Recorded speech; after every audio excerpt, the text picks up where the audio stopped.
What's going on, everybody? It's your boy Yakities, and this is the deep dive. I want to start off by saying that if my voice sounds a little bit raspier or deeper, technically my natural speaking voice is this deep. I just have chosen over the years to speak a little bit higher to come off as being less intimidating. But yeah, I just woke up. I just woke up. So you're getting this video now. Plus, they're doing construction in the back, so there's a lot of trees on my right in the backyard because the backyard is being redone, and yeah, that's a lot of noise. So I'm trying to get this done because I don't know if they're coming today, but if they do, I want to get it done before they get back here. And I even have my dog in her cage. Like once this is done, I'm gonna let her out because I don't want to hear her woo woo woo woo while I'm doing this. I ain't got it to do. No, I don't. No, I don't. So yeah, just wanted to point that out. Just in case somebody might know. It's like, damn, this voice is a little bit deeper. That's why. That is a fuck why. Okay. So with that being said, I got my coffee, a little pick me up. All right. So let's go ahead and get started. Want to start off with giving flowers. I always like to start off by, paying tribute. And this isn't just people who have thus passed on, but people who might have been passed on or might have passed on, people who are sick. And I want to start off, go ahead and turn this on here, with Granville Adams. So he was born October 8th, 1963. He passed on the 10th of October.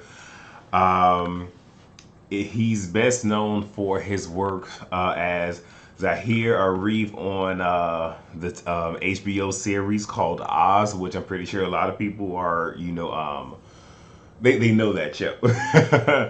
And also, he played Officer Jeff Westby on NBC's Homicide: Life on the Street. So he has passed away from cancer. I wasn't able to see exactly what type of cancer it was, but they did say that his wife Christina was by him the whole time up until the point that he transitioned. So rest in power, rest in peace. And with this next story, this one is going to be one of those where it's still giving flowers, but we're actually transitioning on to like a real life story.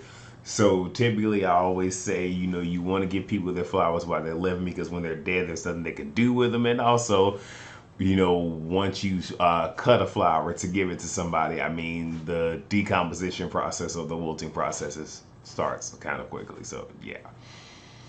So, Hitman Holler, he is one of the stars on Nick Cannon's Wilding Out. So, he was out of town. I believe he was doing the show.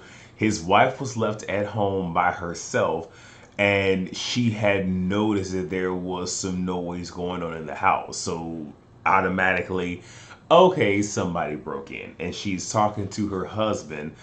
Um, I believe they were FaceTiming at the point, but he pretty much was kind of coaching her through that situation, saying, okay, go ahead, make your way here, get into this particular closet because that's where the firearms are. Go ahead and get you the AK, don't get you a regular weapon. Okay, because like I said, with a regular gun, it's pop, pop, pop. With something like an AK, somewhat of a spread, got some bursts going on. You can hit multiple targets. Now, not sure how comfortable she is with weapons, but if she wasn't already comfortable, this is a very high stress situation to where when you're in a situation where your adrenaline's pumping, you sometimes can't make heads from tails. And there are times where I'm not going to say you make a wrong decision, but sometimes you just freeze up and you just can't make a decision at all because it's just so much going on. And I want to say really quick for those who do have firearms in the house and you have them for protection, but you don't use them, you need to go to the range at least monthly. You do. you need to become familiar with that weapon. It needs to become secondhand nature, where if something pops off, it's pretty much muscle memory. It's a natural reflex. You don't want to have to think about what do I need to do, because the clock is ticking and you don't have that precious amount of time. So I'm not saying that she probably wasn't familiar. I don't think she was probably familiar with the AK. And he's coaching her through what to do. One thing that I do find to be crazy about that is if you're coaching her and she's on FaceTime, strong chance somebody's hearing it on the opposite end of the closet.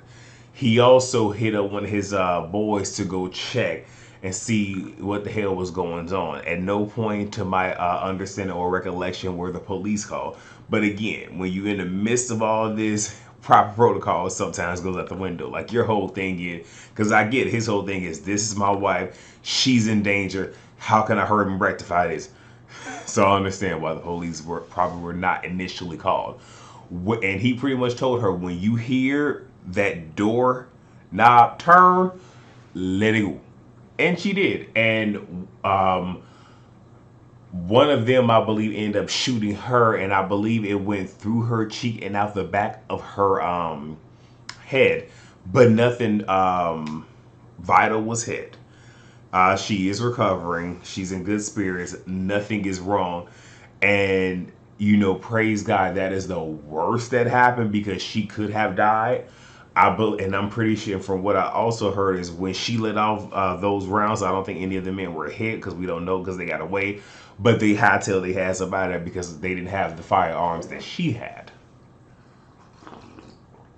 Now that is over, like looking back on it, they do have cameras in their houses, and those people were able to evade the cameras, meaning that they had to have been there before, period. Because when you've been, and here's one thing that I do want to say to people: if you have cameras in your house and whatnot, do not let people see, because they can see where they're pointing. That's one thing. Do not let them see on the TV or computer screen exactly the angle, because they can't evade it that way. Don't let them see that. Unless it's a need to see, they don't need to see it. But they were able to evade, but also, from what I understand, they didn't break the window, they lifted the window, which means that either or the security alarm should have went off, and it didn't. So Hitman Holla actually has a pretty good case, because he's coming after the security people, and he should, because that's the first line of defense, where it's a deterrent, where you do something like that, you hear the noise, oh snap, let me get the hell up out of here. But that didn't happen. Now the only other thing I can think of is maybe it was disarmed, but we do not know.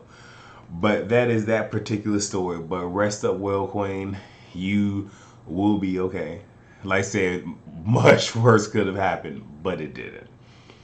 So moving on, this right here, I feel a ways about. So this story right here comes from Showbiz 411. I'm going to read this, and then I actually compiled some notes, just so we're clear. So the final case against Michael Jackson has been dismissed by a Los Angeles judge. James Safechuck, one of the two men who leveled absurd child molestation allegations against Jackson in the Leaving Neverland documentary, has had the case chucked from court. His lawyer was supposed to file an appeal to the last court loss and never did. Safechuck and Wade Robinson each participated in the HBO documentary Leaving Neverland, in which they gave unfounded and unsubstantiated claims against Jackson.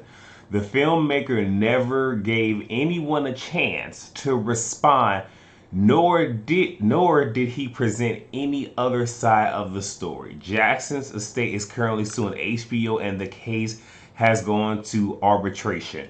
One of the key things that I want everyone to remember from this is the filmmaker Never gave anyone a chance to respond, nor did he present any other side to the story.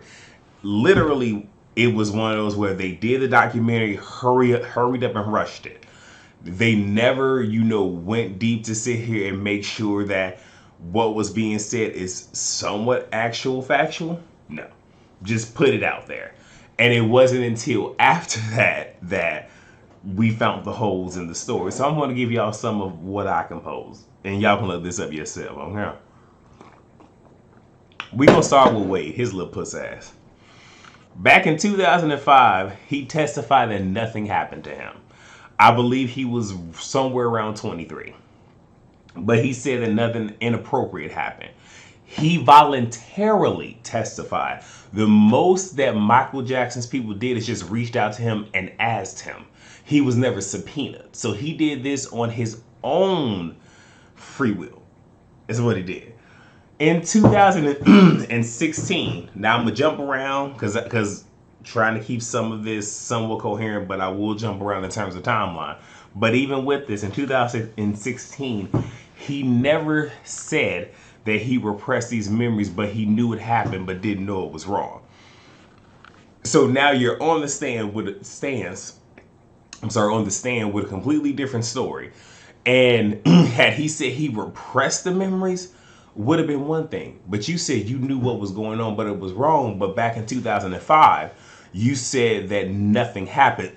Again, had he said he repressed these memories, possibly could have let him slide. But that wasn't the case. No, it wasn't.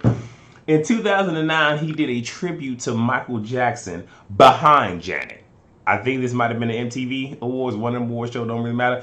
But he was behind Janet. Let's be very clear what his position was. So he was one of the background dancers. If this man did all of this heinous shit to you, why are you sitting here doing a tribute with his sister? Also, he wrote a tribute to Michael in the official Michael Jackson opus.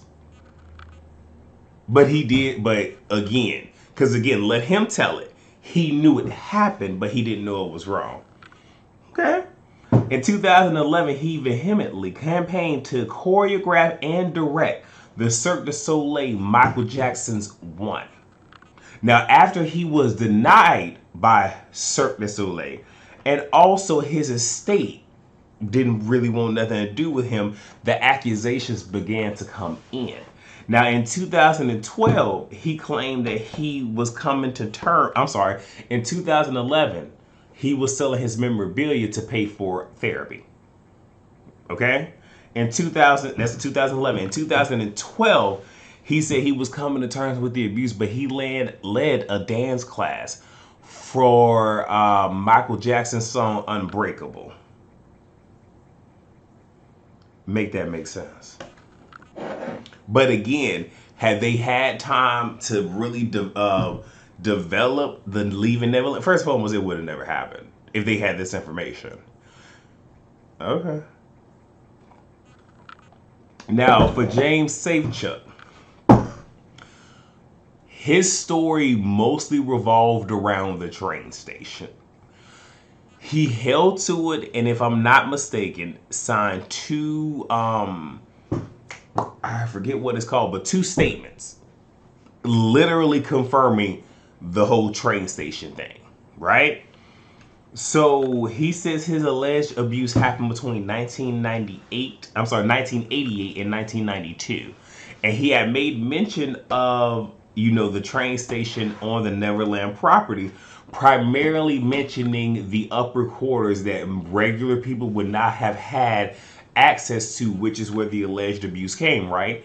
1988 to 1992. Well, this train station, and this is based off of permits that you can easily look up, was not done being completed until 1993 and wasn't open to the public until 1994.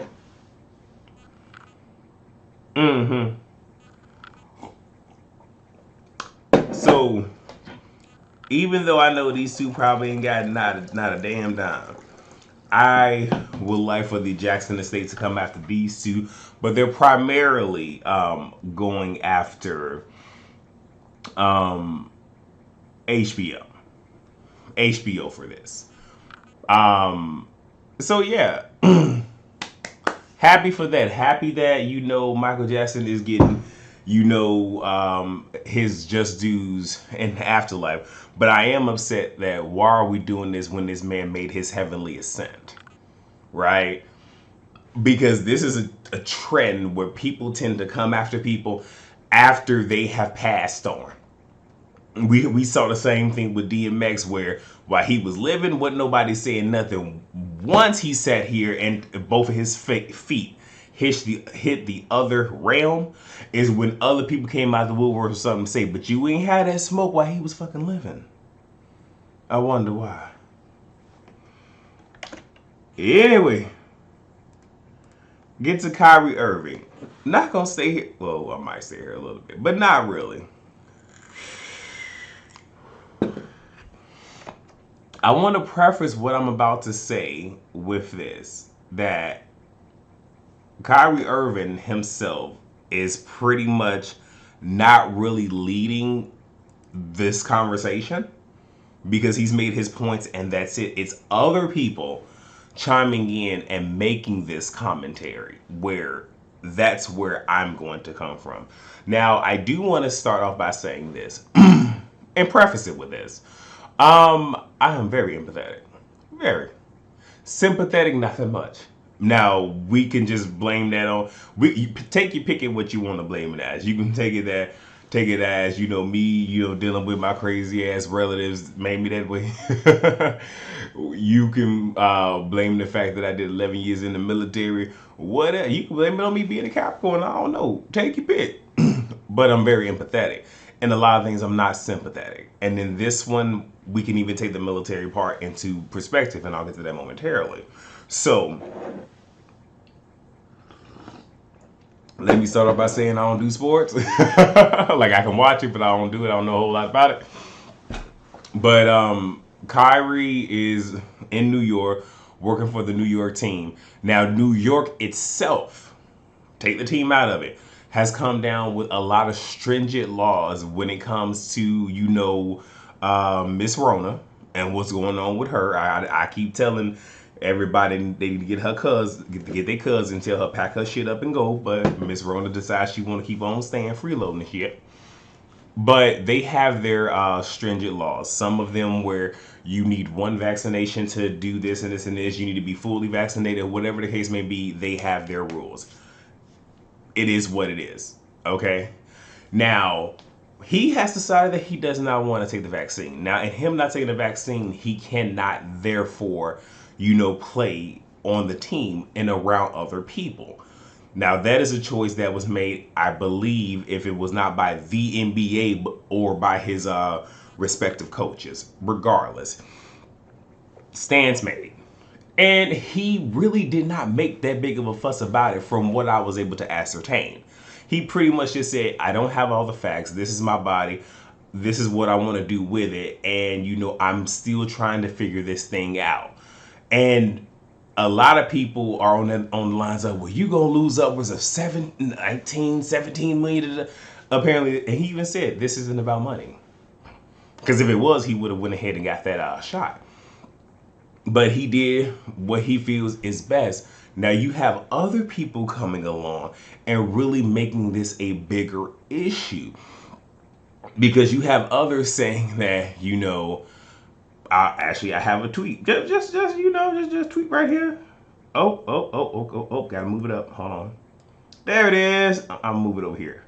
There we go. See, I'm doing it right in the middle of doing it. All right. This is what Uncle Luke said. Now, again, I just woke up, so my whole train of thought may not already be there, but I need y'all to work with me.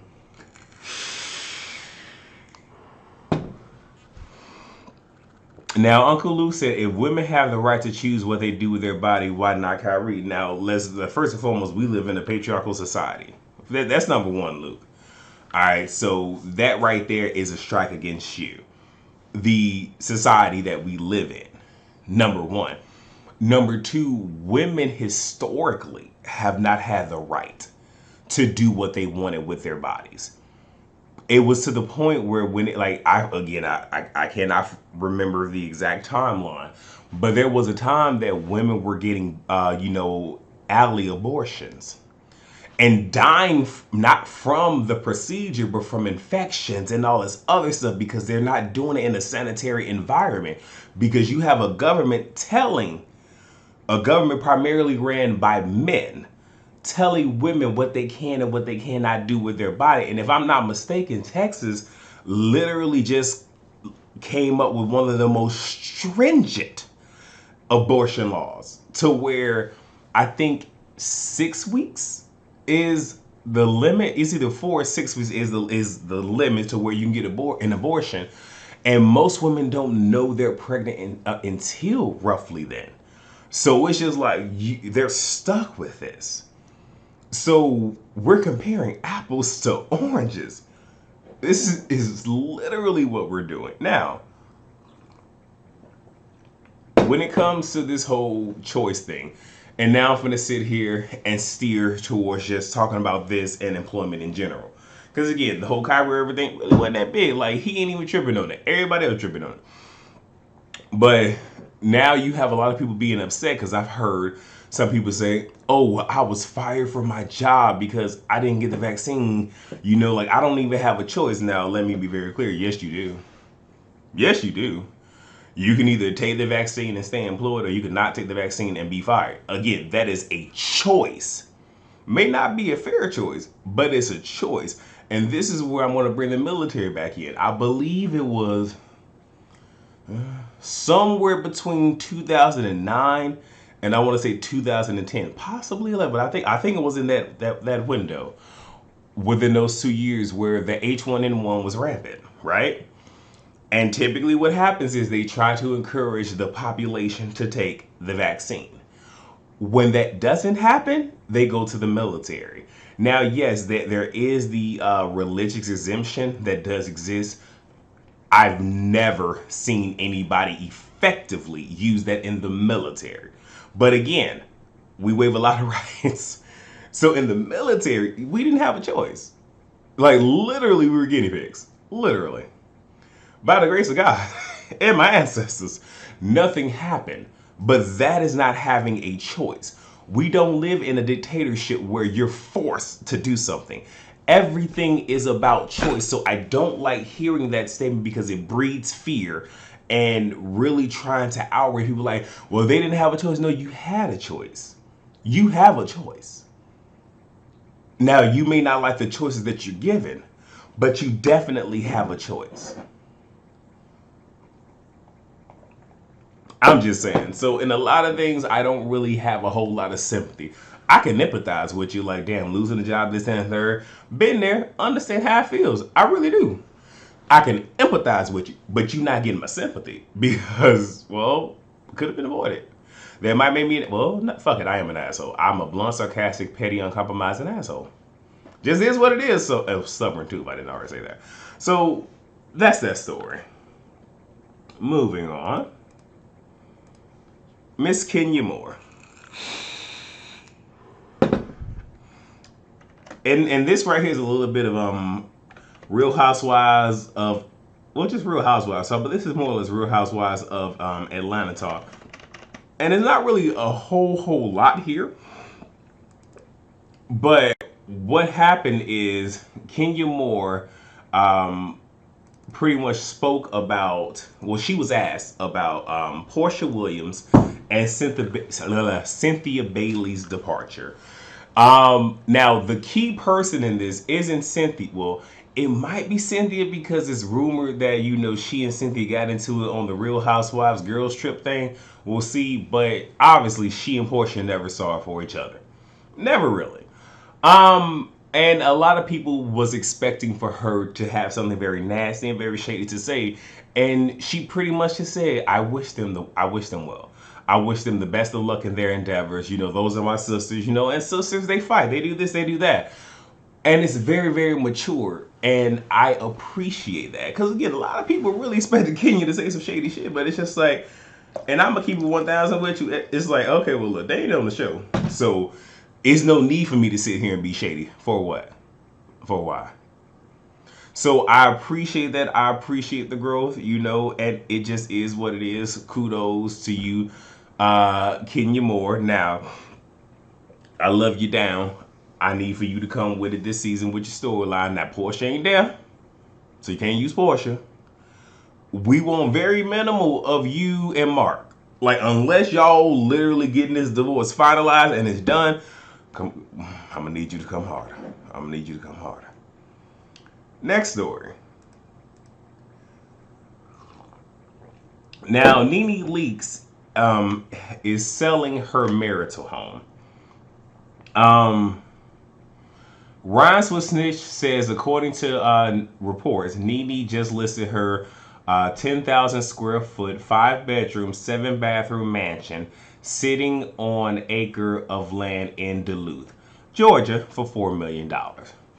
Now, you have a lot of people, and again, you could look at this from many different perspectives, but you have a lot of people who are pretty much just saying, she doesn't have the housewives check, she doesn't have this, she doesn't have that. The well, then dried up, so she has to do this for money. That could be it, but I think it's more or less of, this is a home that she and Greg built. Now, this isn't their original house, but they've had some good times here. But now he has thus transitioned. If I'm not mistaken, I believe he was in hospice when this happened, when he passed on, which means he was at home. And there's a whole lot of negative there.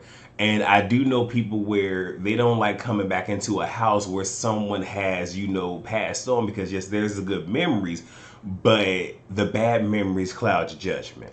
So I think this is more or less of, what, let me just get rid of this so I can try to really move on and heal. And at the same exact time, look, some people can do it, but a 5 bedroom, 7 bathroom mansion, and she is by herself, because if I'm not mistaken, if not both of her children are, her youngest might still be there. That still is a lot of space for just one person. And when you're walking around a place that big, especially when it's quiet, your thoughts begin to talk very loudly. And some people can't um, live with those thoughts. So I understand it. I may not always see it for Nene, but again, I don't ever want to see somebody, being out there destitute or whatnot. And from what I'm understanding, her lounge is doing great. So, I do want for Nene to take the time to heal. I do want her to do that. Because a lot of people were not understanding why she was going to work while Greg was on the cusp of transitioning. And she was doing what a lot of us do unconsciously. Where I know for me, when I was going through, dealing with all these deaths at a very young age, and even in my adult life dealing with certain things, I throw myself into my work. And I keep myself busy.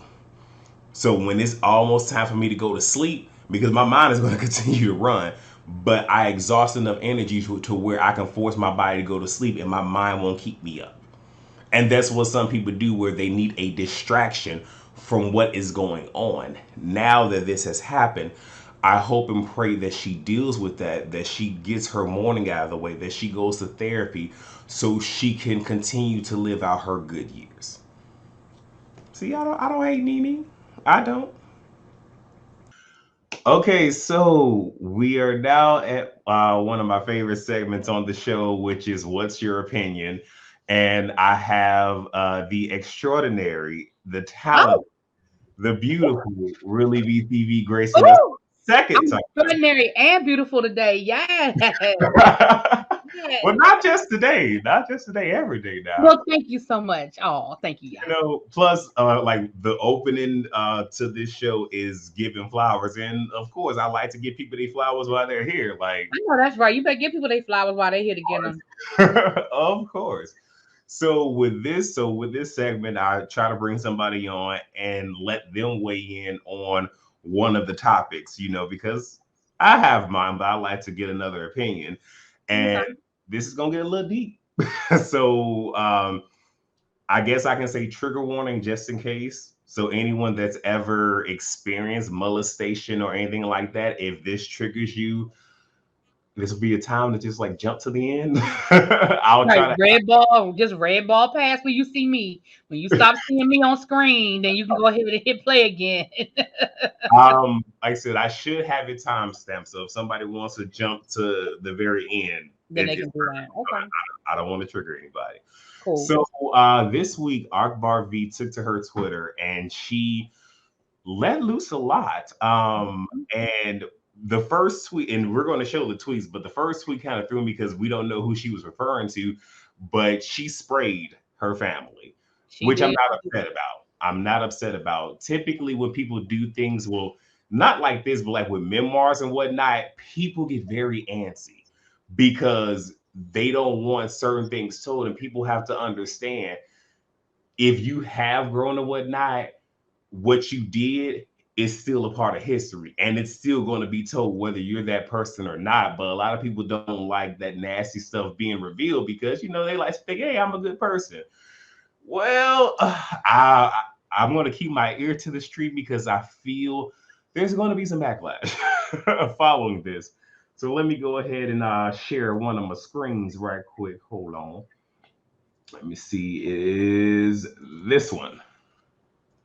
There it is. So the first tweet is, I wish I was there to talk to you more and be there for you. Now, this particular person, we're going to just deduce it is a female, probably a young girl. I'm sorry I didn't come around the family no more because they not my family. Y'all sick men took her life before she got to see life and what it really about. Now, we don't know if this person is dead or just you took this person's innocence. Right. Don't know. So the next tweet following, because we're going to do this in chronological order, and then myself and ReallyB will discuss it. She says, protect your daughters. Stop letting y'all daughters go around these grown men. I agree. My uncles are sickening, and some of my family members trying to cover blank up is not sitting right with me. Please protect your daughters. All right, now I got to sit here and play around with this. Like I said, I don't really do StreamYard that much. So let me go ahead and share the next screen. There we go. So she then says, you looking up these men are looking at you like little niece the whole time, because I'm pretty sure that's what she meant the whole time. They want a piece. That's sick. I hate I was sent to be a part of this family, but y'all two N-words going to jail. I pray y'all burn and rot. Then she says they should have been in jail a long time ago. All right, we got two more screens and then we almost done. Then we just gonna run it, which is my favorite thing to do. I like to run my mouth sometimes. Okay, so yeah, it's just this one. All right. She says, my mother's brothers are sick men. Only two was good men out of my grandma's kids, Uncle James and Uncle Didi. I'm going to let you know right quick, the fact that she pointed out the only good two, this really going to stir up some ish. Right, because she left. And I'm sure that was, very purposefully done. I'm not mad at you, Akbar. I ain't mad at you. The other uncles my grandma had, which are my mother's brothers, are men that touch little girls and take the virginity before they can know what love is about. All right, and then the very last screen. Because this was deep. I was just like, oh, she just put it all out there. And she says, don't nobody call me. I'm getting my number changed. May God have mercy on y'all soul. I'm gonna let you go, ReallyB. I'm gonna let you. Cause wait. Have you talked about this on your tribe meetings yet? No, I haven't. I have not. I haven't touched on it on the tribe meeting at all. So you're getting my first raw impression. So I did see this, and I purposefully did not open this door up in the tribe. Okay. For a variety of reasons, but it is a needed topic. Now, one of the things I will say is this, and I've said this. I have said before, and I again, Funky Don even had a conversation about this on his channel, where we have to stop. What we have to stop doing is stop preaching to people that your family is your family, and no matter what they do, you are supposed to accept that, because that's not accurate. Yeah. If your family is not a positive and force in your life, then that is not where you need to be. It's just like any other relationship. Yes, you are bound by blood, and yes, there should be a special bond there. But if they are violating you, then no, that's gone. Now, getting back to the Akbar situation, I think what I can appreciate about what Akbar is doing is that Akbar is on a stage that most people don't have, is vocalizing the fact that she was violated. She was violated by family, and the anger makes me feel like she did tell people, and they chose not to protect her, but chose to protect him. Um, in any situation, there's going to always be a my version, my side, your side type situation. But I think part of the problem is we don't give children the benefit of the doubt. It's always, well, if the adults say it didn't happen, it didn't happen. Well, what he's supposed to say? Yeah, I'm creeping in her bedroom at night, and I mean, what is he supposed to say? The reality is that most children are not even exposed to sex to the point to know how to articulate this is what's happening to them. So if they're having the conversation and saying, listen, he's touching me, or he's making me feel uncomfortable, or he did this to me, 90% of the time, I'm gonna even say 99% of the time, there's some validity to it. Even if what they're saying is not 100% accurate, there has to be a conversation about how do they even know enough about sex to have Yeah. the conversation. You know what I'm saying? Yeah. I know a lot of times we make this a black issue and say, oh, in the black and the black and the black family, but let's be clear, this is what happens in families. Yes. I don't think this is, I mean, does it happen in black families? Absolutely. And I don't have data in front of me to say, oh, it's disproportionate. But what I will say is that it is bad practice that has happened for generations across the board. And we've got to stop normalizing protecting the adults. I'm gonna say this, and then I'm gonna stop and let you speak. Black women, I will say this about black women though. Black women are the least protected, in my opinion, and maybe because I am a black woman, least protected group in our, when we talk about women and we talk about black women, we're just at the bottom of the totem pole. And I think a lot of it starts from experiences that happen to us as children, and we don't feel protected. Okay. Well, I guess I'll piggyback off a couple of things. The first one, when you was referencing Funky Even, the whole family thing, my people get upset with me because I call a lot of them relatives.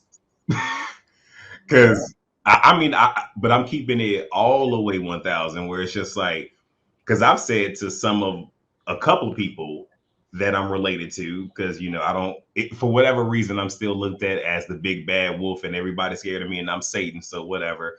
Hell, they can call me Samael, Lucifer. I don't really fucking care. Not the point. But the point I'm trying to make is, I've said to them, like, I did 11 years in the military, for those who don't know, and that actually comes up previously because all of this is kind of chopped up. But I've said, like, there are people that I've served 1 year with that have been more family to me than those that I am, blood related to. And that is horrible that I even have to say that. That's one thing. Also, and so for me, I'm related to a lot of people. I'm gonna just keep it all the way 100, even though I share DNA with, meaning siblings. Yeah, we just related. Is what it is. The other is with Akbar V. For those who don't know, she is on Love and Hip Hop. What I want to say is, in her exposing this, it kind of shines a light on her behavior, because she's been pretty wild. And typically, for those who have experienced trauma, because you don't have the tools available, because let's be very clear, in the African American community, we don't have those tools, those coping mechanisms, those tools. Some of it is where some people are located. Others is just we just haven't had it, and we're starting to get it, but we still have to get to that point. So some people don't know how to work through those things, and sometimes the only way to respond to things happening is just anger or just being violent. So if that is the case, I do want to say I really hope Akbar V gets some therapy, because it seems like that's a lot of baggage. and not even just for her, because if her putting it out there makes me believe it ain't just happened to her. And that's what it sounds like. She's talking to a family member that she found out this happened to, and maybe a younger family member. That's what it sounds like, and that's why she chose to speak. It doesn't sound like she just woke up one day and chose violence. It sounds like there's a specific reason why she's tweeting this out. But I'm gonna piggyback on what you said, and I actually meant to bring that up when I was ranting. I forgot, but it does absolutely connect and explain a lot of her behavior, because even her wild side, but even taking that out of the equation, looking at the fact that she was very promiscuous, looking at the fact that she had a lot of children at a young age, but wasn't in a place to really care for her children, the fact that she didn't have custody of her children. And again, there are other elements, but again, kids act out for a variety of reasons. Yes. And we know, especially girls who have been violated, tend to act out in a way where they, to take control of the thing that violated them, which is their sexuality,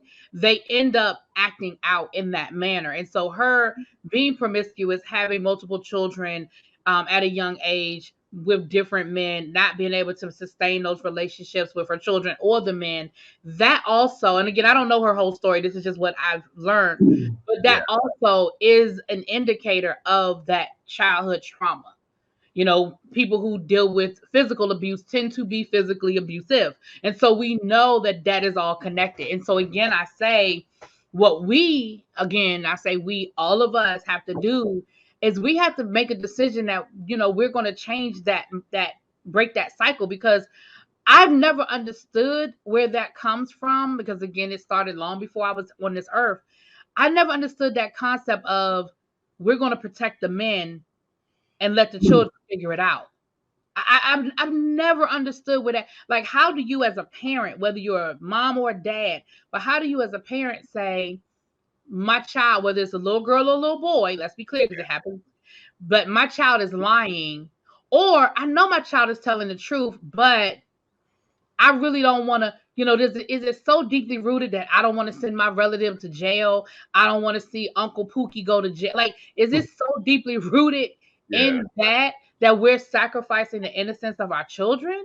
Well, you know, and I didn't talk about this on my show, but even with that, Billy Porter actually opened up this week about sexual abuse from his stepfather. Yeah. You know, so this is one of those things where it happens. But one thing that I've learned, and this is actually going back to some of my military training, is a lot of the times the victims that are abused sometimes is based off of the data that the aggressor, the violator, knows. Because if there's a child where no one listens to that child, and you know they think that this child just does nothing but lie, that is typically someone they're going to go after, because, well, they already don't believe you. So bringing this story forward, they're still not going to believe you. And even with the protection that happens, we're in a patriarchal society. So a lot of it is like, we're going to defend, you know, the men. And though I haven't seen this happen in my family, I have heard a lot of people where, you know, it'll be family functions. Now, don't sit on Uncle James' lap. Now, get over here. Like, you hear that, but no one wants to discuss, okay, well, why can't the child go sit on Uncle James? You know, it's more like it's people know, but they don't want to talk about it, you know, and that is detrimental to, you know, the children as well, where you know something, but you don't want to discuss it. And in not discussing it, that allows that person to continue to move the way that they're moving and taking the innocence away from these children. You know, like it's very sick. But I do appreciate we're in a time where people are feeling comfortable enough or brave enough to come forward with certain stories.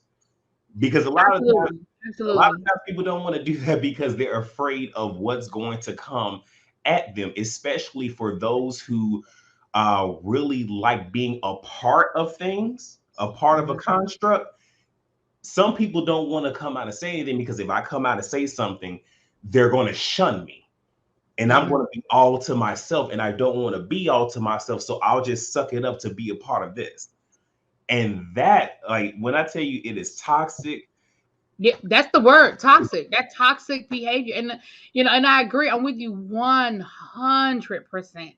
And again, I applaud the Akbars of the world, because I know that a lot of people are going to write off what she said because of her past behaviors and past, for lack of a better word, antics. But again, like you said, when you put into context, now all that makes sense. A lot of those decisions and those behaviors make sense. Billy Porter, right? He's been open about his memoir came out this week, and it's in his memoir. And again, he said, "Listen, I'm not writing this from a place of shock value. I'm writing this from a place of healing. Like, this is what I've had to process and deal with." And again, we're breaking down the social those barriers that people have within a family, and even the misconceptions. So we have this young boy who was molested by his stepfather. So there's so many things to explore in that. Here's a man that is presenting himself to be, and I'm sure he didn't present himself to be bisexual. I'm sure he presented himself to be a heterosexual man who is married to this woman, and the children, you say, it's so many layers to it. Like, I don't have to spell it out. We know what it is. And so I applaud anybody, no matter how old they are. And I've talked about this on my channel.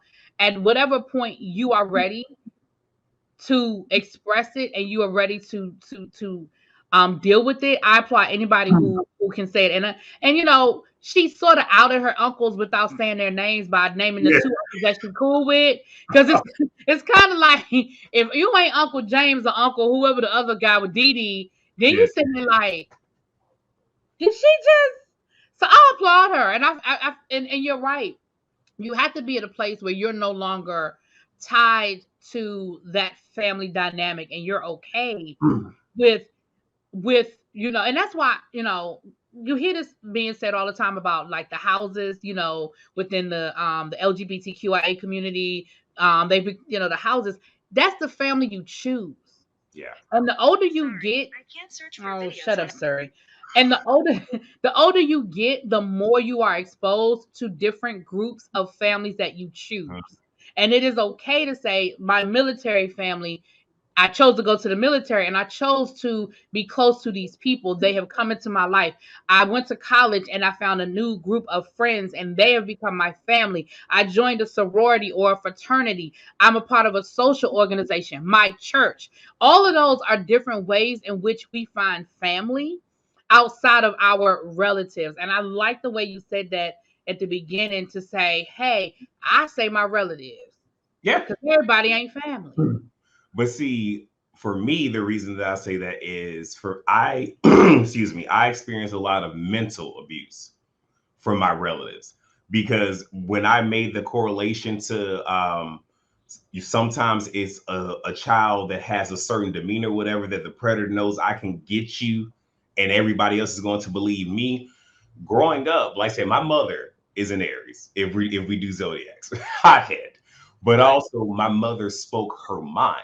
I am the most like my mother in terms of personality. So growing up, I wasn't going to let anybody talk to me crazy, which when you hear me on the panel, when I say I'm going to go wherever I need to go to get you up off my back, it stemmed from that, because they would get to saying crazy stuff. And it's just like, okay, you know, we related, right?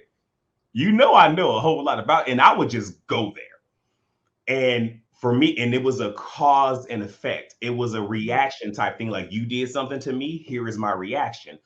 Over time, what that evolved into is everybody just saying, oh, well, y'all just argues with adults, because I'm Generation Y, they're Generation X. So there's about a good 9 to 10 year gap. So they became adults. So the narrative is he just argues with adults. So when they do something, I don't know if it's a mental game, but they don't realize that you're doing something to me, and what you're getting from me is a reaction.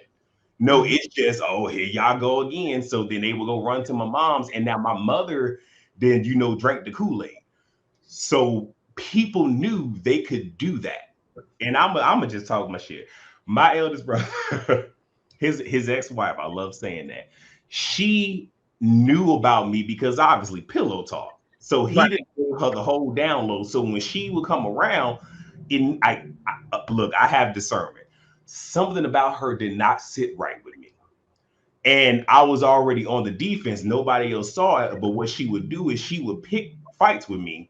She would join in conversations dealing with my family. And it's just like, you can have an opinion, but you shouldn't be speaking it because you're not a part of this. You don't know everything. But she would just get me, especially when you're talking about my cousins, my first cousin.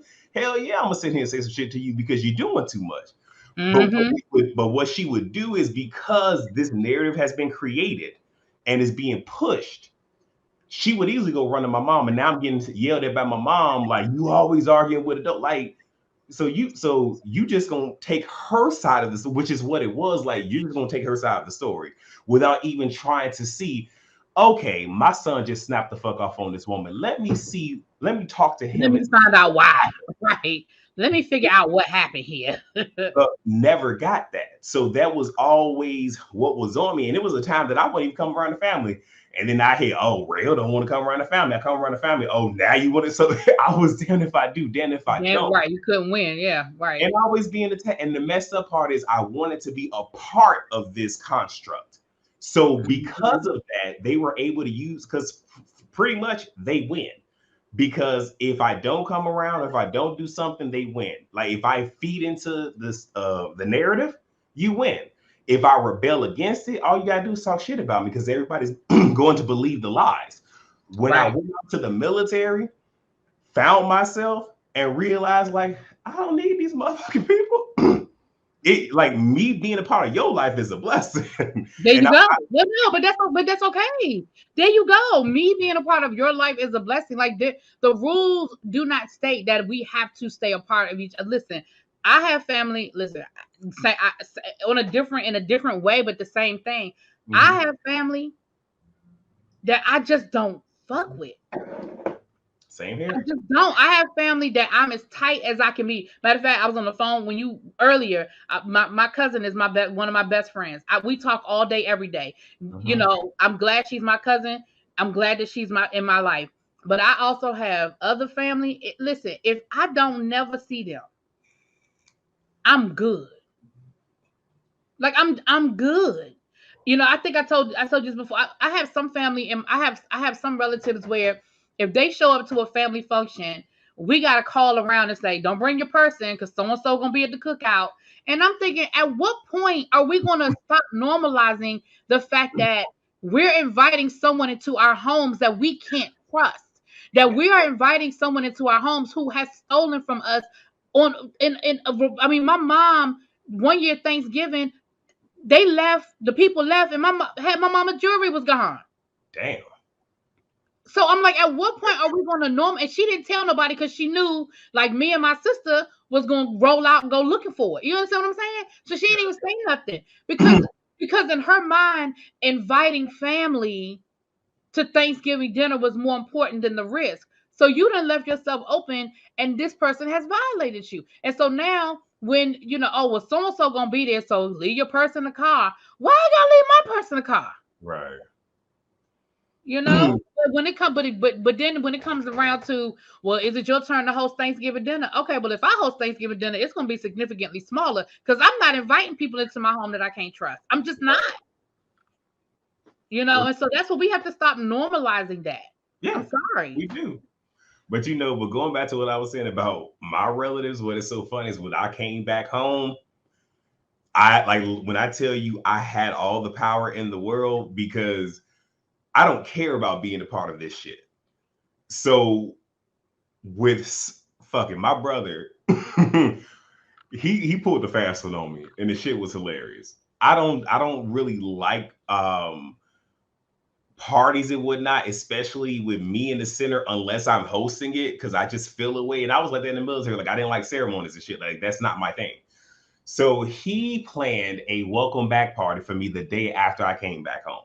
Now, he don't know that I knew about this. And I'm just sitting back just like, okay, well, if anybody knows me, they know I don't like this, number one. Number two, nigga, we ain't talked in 4 years. So you're doing this not for me. You're doing this for you. And this is also in the middle of the pandemic. because I came home May 1st, 2020. So that lets you know, Oh like, yeah. I'm giving you context of when this was. Right. It got shut down by my mother, but the very next day, so the day that it was supposed to happen, I didn't know he was coming. I was downstairs talking to my mother because we stay in the same apartment building, just 2 different floors. He walks in and turns his head like this, like, "Oh my gosh, I don't know you're home," type shit. And I'm looking at him like, everybody know I'm home. So when he tried to walk up on me, I stiff armed the fuck out his ass, like, "No, we're not doing this. I'm not playing these games. Like, I'm a grown ass man at this point. I don't need this. You're not gonna sit here and play on me. You're not gonna sit here and try to, change history as to why we're not talking." And because he's the head male of the family, nobody wants to go against him. Me personally, I just don't give a fuck. So for me, it's just like, if it's a family function, I choose to go. Like, it's one of those where it's just like, I don't have to be a part of these things. So whatever narrative you want to use against me, it doesn't matter, because I don't care. I don't need to be around this. And again, with what I've done in the last 11 years, baby, when I tell you I am the prize, like me being a part of your life adds value, because I don't like to, run my resume. But when I tell you I've done more in the last 11 years than most of my relatives have done in their whole motherfucking lifetime, the area of influence that I have over people wider than yours, like, I don't need that. Right. So I And then, understand. no, Oh, go no, ahead. no. So I understand Akbar V, where it's just like, I don't want to be a part of that anymore. Because for me, my relatives are very fucking toxic, and they have a mentality that is just so nasty, where it's just like, I can't do this. So I understand her, where it's just like, I don't want to be a part of this. I'm changing my number. I'm doing this, but you have to do that for your mental sanity. You do. You But go do. ahead and say what you was gonna say. Um, what was I forgot. But Ah, no, it was. I mean, but it was just something along those lines of, you have to be. I think it was something along the lines of, you have to be in a space. Oh, that's what it was. It is very empowering to be in a space where you can walk away and really be okay with it. Because a lot of people say, "Well, I could just leave this tomorrow," and they don't mean it. But when you really are in a space, like you said, you got home from the military and you really felt like, I don't need this. When you're in that space, it is very empowering, because the reality is, we have to start asking ourselves, would we let somebody on the street treat us like this? So exactly. why do we allow someone that shares a DNA with us do it? And also one thing, because this is a quote that I saw way back, but I love it so much, is somebody had posted on Facebook, "I'm done not telling my story to protect you." I was Fact. like, that's a word. That's a word. That absolutely. And again, let's be clear. I'm not talking about, y'all. I'm not talking about the little petty stuff that we go through. I'm talking about major violations that are going to affect my mental health. That, because the big trigger words these days are, oh, protect your mental health, protect your mental health. And so these are the things I'm talking about. I'm not talking about, oh, when I was a kid, she stole my shirt out my closet. No, I ain't talking about that kind of dumb shit.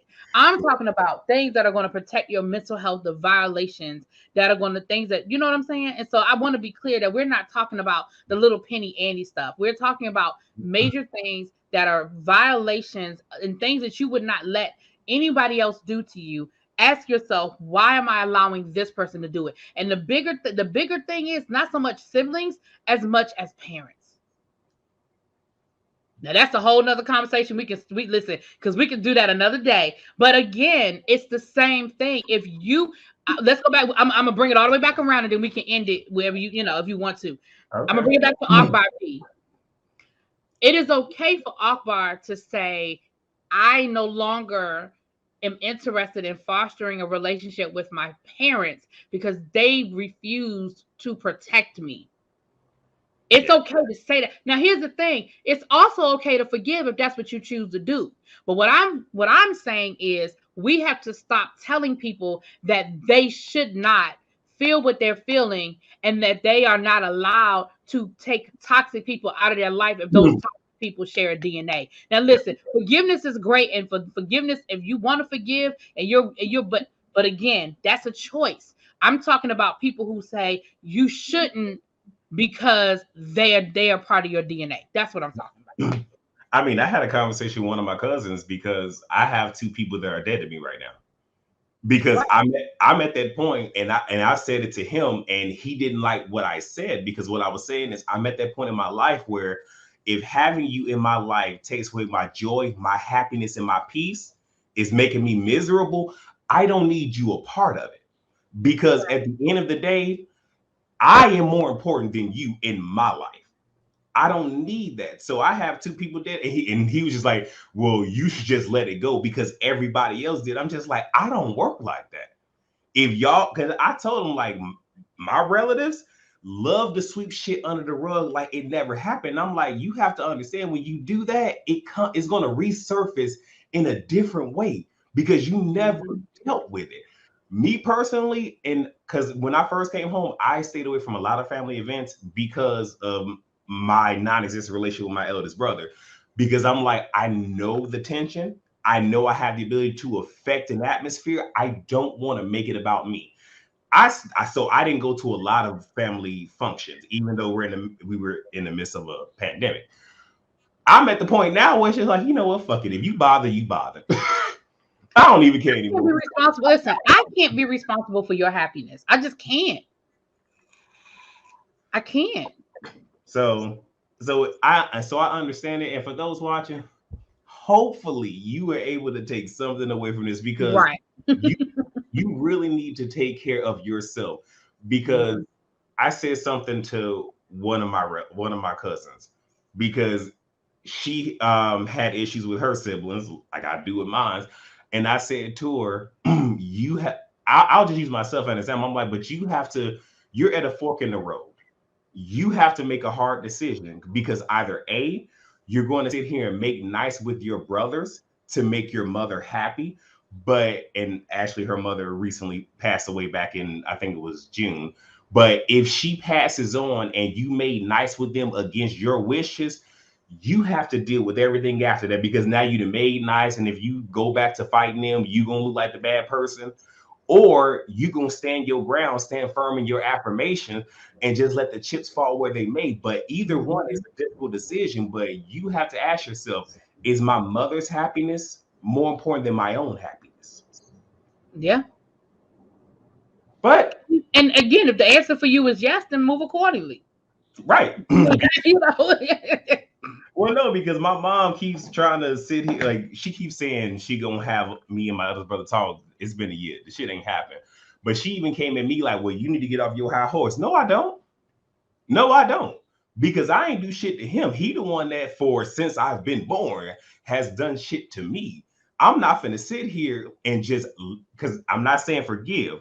I'm not finna let it go to make you happy. Mm-hmm. No, I'm not finna do that. Especially when you're not telling him, you the eldest. Go make it right. Have a conversation. You know what I'm saying? So you have to be firm in what it is that you're doing. And one of the biggest things is just not compromise. Because when the smoke clears, your happiness is paramount. And if it means you have to leave the city that you in, if it means you got to go across the damn United States to a different part, restart your life over, absent everybody, whatever you need to do for your happiness, your joy, your peace, your mental sanity, do that. Facts. So before I cut this short, I do want to give you the floor to, let the people know where to find you, what you got going on. Oh, well, thank you so much. Well, you can find me on ReallyB TV, right? It's spelled the same way it is in that little corner right there. You can find me on YouTube at ReallyB TV. And listen, we do reviews over there. We do social commentary. We have the tribe meetings that y'all said. I'm on several panels. So I'm on the Whether You Like It or Not panel on Monday nights. I think right now we're kind of trying a rotating thing. But most Mondays you can find me over on Scotty by Nature's channel. On Thursday evenings, I have on my channel a panel that y'all's a part of. Most Thursdays, sometimes life gets in the way, but most Thursdays, and we do Real Housewives of Beverly Hills. And I think when Beverly Hills is over, I guess we'll just transition into Salt Lake City. From there, I think we'll try to keep it going, And we did Jersey before. Yeah, the Thursday before. And then, well, Jersey. Well, they pushed Jersey back, which is we can talk about that offline. Okay. Jersey is done, and they really need to debut Jersey like in November. But instead, they're going to try to rush and get the OC out in November, and Jersey's going to be in January, February, which I think is stupid because they're not even done filming the OC yet. But neither, listen, I think they're really trying to push the OC because of the ratings, how bad the ratings were last year. I think they're really trying to give it a strong lead in, and Salt Lake City is a strong lead in, and I think that's what they're trying to do. But anyway, we'll go back to that. And I'm also on a panel on Saturday mornings on Ready to Love, the own show Ready to Love, and that is over on Kamisha Reviews channel. So I got a lot going on, but check me out on my channel, and then you can find out where else to find me. But come on over to ReallyB TV. All right, so and thanks for inviting me. Mwah. Not a problem. I knew because I was trying to figure out who would be the best person to go down this road with, and I'm like, I'm gonna just pick ReallyB, and I'm glad I did. I'm glad I did. Yeah, it was a good conversation. All right, so with that being said, we're going to go ahead and jump straight into Spotlight.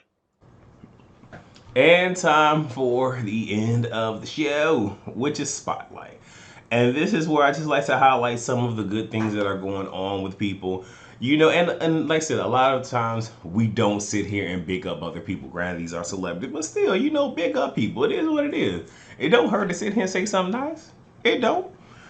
So first, starting off with Mike Epps and his wife Kyrie Epps. They are welcoming a baby boy.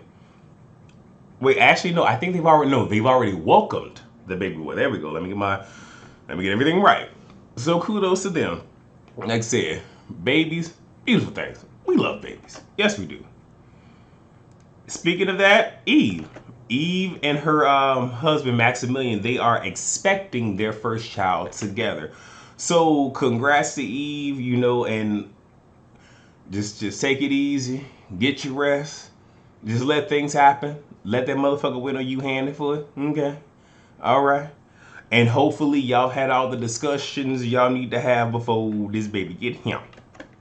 All right. And now we have the Shade Room and Instagram. They're currently working together to raise money for Peace for Kids. This is supporting youth in foster homes, which is a great thing, which is a beautiful thing. Because, a lot of the times you have people that want to always use the kids in arguments. Y'all know who I'm talking about. But we forget the kids that have been neglected. And not to say that they're truly neglected, meaning because, sometimes, hey, parents, they might be in a position where they can't take care of the child, but there's all these kids over here that nobody gives a about. So this is definitely a good thing. Kudos and big ups to both of those organizations. Also, we have Ludacris. He is in partnership with Netflix to create a new children's series. Don't really have the details about it, but that is also a great thing. Get your money, Playboy. Get your money. We also have Usher. Usher has recently had a baby boy. I believe this is child number 6. I could be wrong.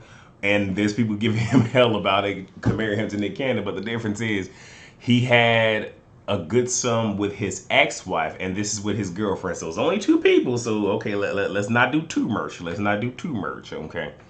All right? Don't give Usher the blues too much. All right? Yeah. And now we have Bubba Wallace. So for those who don't know, I believe it was last year, there was this whole thing of him finding a noose in his NASCAR garage and whatnot. And there was this whole big thing with that and taking down the Confederate flag and people saying, oh, well, I don't want to, drive for NASCAR anymore, which we were just like, okay, goodbye. Your choice. But he has won the NASCAR Cup for Michael Jordan's team. And Michael Jordan helped put this team together, and I believe it was in support of him.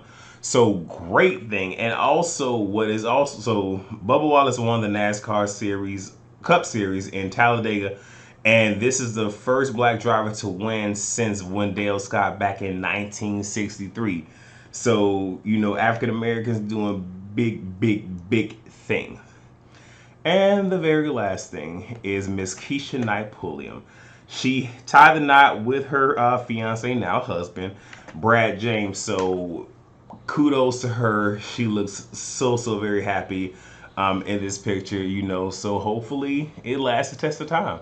You know, like I said, I love over here. Hell, I'm waiting for my happily ever after. I might just be single for the rest of my life. But that's not here nor there. So, with that being said, that's the show. I want to thank ReallyB TV for joining. Okay, like I said, having a good discussion, and hopefully you all enjoyed this. This is something to get you through your Monday. All right. And yeah, I am going to do my best to make sure I stay on top of this. I now redid my office and I'm spending more time back here. Part of the reason that I really wasn't pumping out videos is my office is connected to the kitchen. So the kitchen is literally right there. So when I'm cooking in the kitchen, all that heat comes in here. That's unbearable. So I will be in the living room most of the time, and just most times I just wouldn't want to come back here with the notes and everything and da da da da da. But now that I'm actually back here because it's cooling off, praise God for fall. Thank you. I can sit here and do my videos in peace and all that good jazz. So yeah. So that is all that I have. I'm actually recording this early because it's Sunday, but you guys are getting it Monday. So Potomac should have already been out. So if it is out, make sure you check out that review. If it ain't out yet, then it's coming up after this. It is what it is. Check out the video. And then also catch me on Scotty by Nature TV. Is this Scotty's channel this week? Oh, I am so out of it. I believe it is. Look, if y'all are not following everybody for the Whether You Like It or Not panel, just follow all of us. It makes it easy. But I believe it is on Scotty by Nature's TV channel. If not, I'll just pin it in the comments. But I think it is. Catch me there. Also, catch me on ReallyB TV's channel on Thursdays. Because Beverly Housewives Reunion Part 2. So I'm over there. I'll also be doing a review on that as well. So make sure you check that out. And that's pretty much all that I have going on over here. So thank you guys so much for watching. I greatly appreciate it. Please rate, comment, subscribe, and share. And I will see you all later. Peace.